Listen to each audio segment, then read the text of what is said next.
ഇന്ന് തന്നെ ഡൗൺലോഡ് ചെയ്യൂ. കാണൂ നിങ്ങളുടെ ഫേവറേറ്റ് ഷോസ്. തൽക്കാലം അവളുടെ മുമ്പിൽ നമ്മൾ രക്ഷപ്പെട്ടു. പക്ഷേ അവളായതുകൊണ്ട് ഇതിന്റെ ബാക്കി തെരഞ്ഞുകൊണ്ടേ ഇരിക്കുമേ.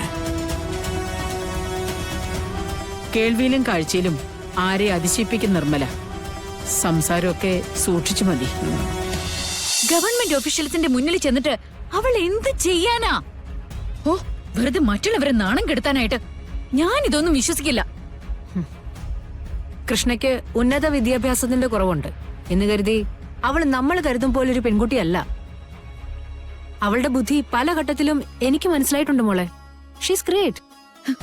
എന്താ പറഞ്ഞേ? എന്താ പറഞ്ഞേന്ന്? ഷീസ് ഗ്രേറ്റ് എന്നോ? ഗാഥ, വേണ്ട മമ്മി. മമ്മി എന്നോട് ഇനി ഒന്നും പറയണ്ട. മമ്മി ഇപ്പൊ എന്നെയൊക്കെ കൂടുതൽ സ്നേഹിക്കുന്നത് അവളെയാ.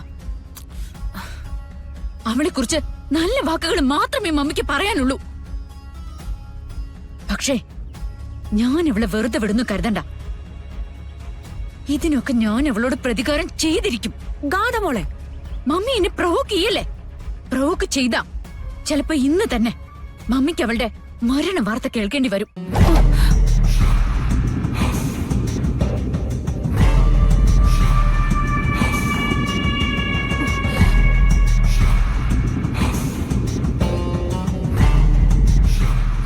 ഇവളെ കൊണ്ട് തോറ്റല്ലോ ഞാൻ.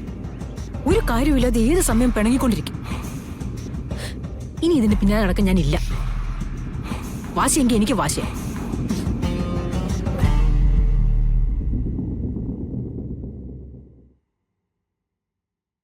എന്റെ അറിവിൽ സിദ്ധം പറഞ്ഞൊന്നും ഇതുവരെ തെറ്റിയിട്ടില്ല.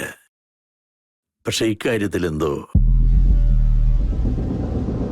കൃഷ്ണയും ഗാഥയും പ്രസവിച്ച അമ്മമാര് നമ്മുടെ കൺമുമ്പിലുണ്ട്. പിന്നെ എങ്ങനെ അവര് ഇരട്ടപ്പിറവിയാണെന്ന് കേട്ടപ്പം മുതല് എനിക്ക് സംശയം മാറിയിട്ടില്ല നന്ദ. പക്ഷേ ഒന്ന് ഉറപ്പിച്ചു പറഞ്ഞു തിരുമേനി, കൃഷ്ണ നാഗപ്രീതിയുള്ള കുട്ടിയാണെന്ന കാര്യത്തിൽ ഒരു സംശയവുമില്ല. 41 ദിവസത്തെ വ്രതം പരിപൂർണമാക്കാൻ ആ കുട്ടിക്ക് സാധിച്ച നമ്മുടെ കുടുംബത്തിന്റെ ശാപം അതോടെ തീരാവുന്നതാണ് എന്നാണ് സിദ്ധന്റെ വാക്കുകള്. ആ, മുമ്പൊക്കെ ശൂന്യതയിലേക്ക് നോക്കിയായിരുന്നു നമ്മുടെ പ്രാർത്ഥന. ഒന്നുമില്ലെങ്കിലും ഇപ്പൊ ഒരാള് നമ്മുടെ കൺമുമ്പിലുണ്ടല്ലോ ധൈര്യത്തിന്. ബാക്കിയെല്ലാം ദൈവത്തിന്റെ ഇച്ഛ പോലെ നടക്കട്ടെ, അല്ലമ്മേ? ഒരു കാര്യം കൂടി സിദ്ധൻ ഊന്നി പറഞ്ഞു. ഈ 41 ദിവസത്തിനിടയിലെ കുടുംബത്തിൽപ്പെട്ട ആര് തെറ്റായ പ്രവൃത്തികളിൽ ഏർപ്പെട്ടാലും അതിന്റെ ദോഷം വ്രതം അനുഷ്ഠിക്കുന്ന കുട്ടിക്കായിരിക്കുന്നു.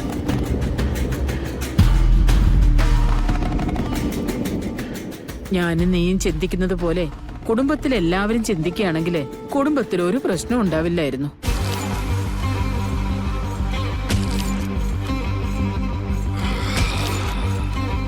പക്ഷേ മറിച്ചുള്ള അഭിപ്രായക്കാര് വീടിനകത്ത് തന്നെ ഉണ്ടല്ലോ. അവര് ചെയ്യുന്ന പ്രവർത്തികൾ പഴച്ച വ്രതമെടുക്കുന്ന കൃഷ്ണമോൾക്ക് തന്നെയാണ് ദോഷം. അല്ലമ്മേ, കൃഷ്ണമോള്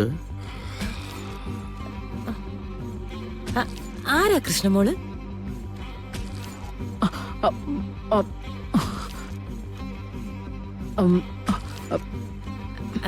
അല്ല, കൊറേ നാളായി അമ്മയെ ഏട്ടനൊക്കെ ഞാൻ ശ്രദ്ധിക്കാൻ തുടങ്ങിയിട്ട്. നിങ്ങൾ എവിടെയെങ്കിലും മാറി നിന്ന് സംസാരിച്ചാൽ അറിയാം അത് ഏതോ രഹസ്യത്തിന്റെ കൈമാറ്റമാണെന്ന്. അല്ലമ്മേ, ഇതെന്താ നമ്മുടെ കുടുംബത്തെ ചുറ്റിപ്പറ്റി ഇത്രമാത്രം രഹസ്യം? ഏട്ടനറിയാമെങ്കിൽ ഏട്ടൻ പറഞ്ഞാ മതി. അതിപ്പം ഞാനെന്ത് പറയാനാ? ആരായി വ്രതം എടുക്കുന്ന കൃഷ്ണ?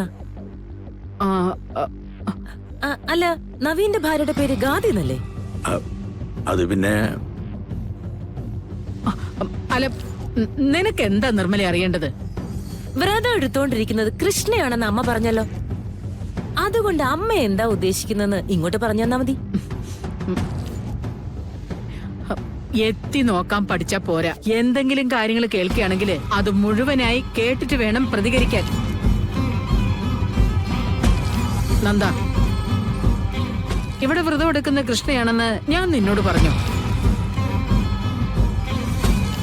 വാഴപ്പുള്ളി തറവാട്ടിലെ ഇതിനു മുൻപ് സർപ്പപ്രീതിക്ക് വേണ്ടി ചടങ്ങ് നടന്നപ്പോ അവിടെ വ്രതം എടുത്തിരുന്നത് കൃഷ്ണ എന്ന പെൺകുട്ടിയാണെന്നല്ലേ ഞാൻ പറഞ്ഞത്? അതെ അതെ അതെ അമ്മേ. എന്നിട്ടിപ്പം ഇവള് പറയുന്ന എന്താ? അമ്മ ഇത് കാര്യാക്കണ്ട. ഭ്രാന്ത് പിടിച്ച പോലെയാണല്ലോ അവളുടെ പെരുമാറ്റവും ചോദ്യങ്ങളൊക്കെ. ആ ഭ്രാന്ത് നേരാവണ്ണം ചികിത്സിപ്പിക്കാൻ എനിക്കറിയാം. ഇനി എന്നെങ്കിലും ഒരു അനുഭവം ഉണ്ടായാൽ അതിന് ഞാൻ താമസിക്കില്ല. മനസ്സിലായോ?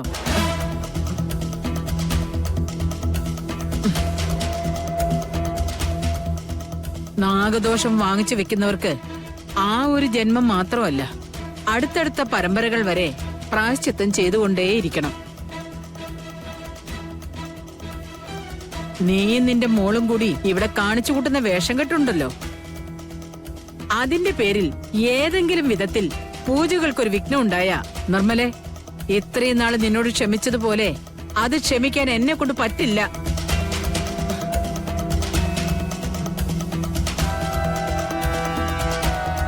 അമ്മ പറഞ്ഞു കേട്ടല്ലോ. അമ്മയെ ദേഷ്യം പിടിപ്പിക്കാൻ നോക്കുന്നതാ നിനക്ക് നല്ലത്.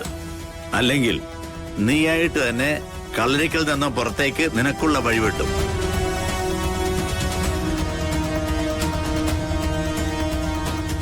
തൽക്കാലം അവളുടെ മുമ്പിൽ നമ്മൾ രക്ഷപ്പെട്ടു. പക്ഷേ അവളായതുകൊണ്ട് ഇതിന്റെ ബാക്കി തെരഞ്ഞുകൊണ്ടേയിരിക്കുമേ. കേൾവിയിലും കാഴ്ചയിലും ആരെ അതിശയിപ്പിക്കും നിർമ്മല. സംസാരമൊക്കെ സൂക്ഷിച്ചു മതി.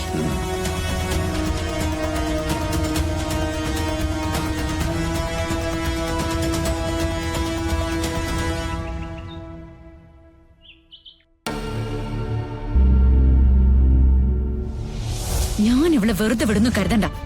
ഇതിനൊക്കെ ഞാൻ അവളോട് പ്രതികാരം ചെയ്തിരിക്കും.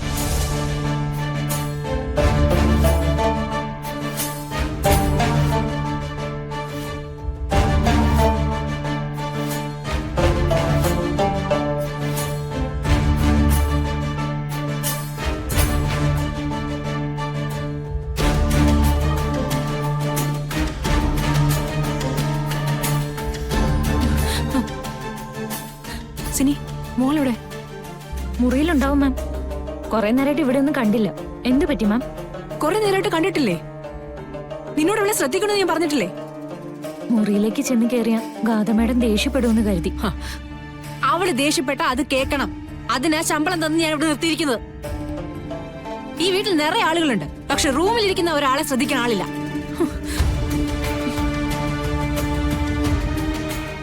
മാം വല്ല സ്വപ്നവും കണ്ടിട്ടുണ്ടാവുന്നാ തോന്നുന്നു.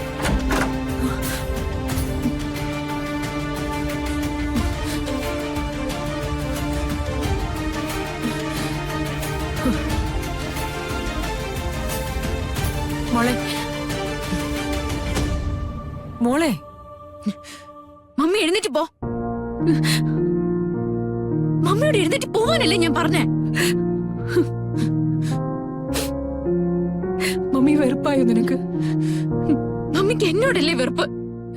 ഇന്നലെ കയറി വന്നവൾക്ക് ഇപ്പൊ എല്ലാവരും ഉണ്ട്. എനിക്ക് ആരും ഇല്ലാത്ത എന്നെ ആർക്കും ഇഷ്ടമല്ലല്ലോ. കൃഷ്ണ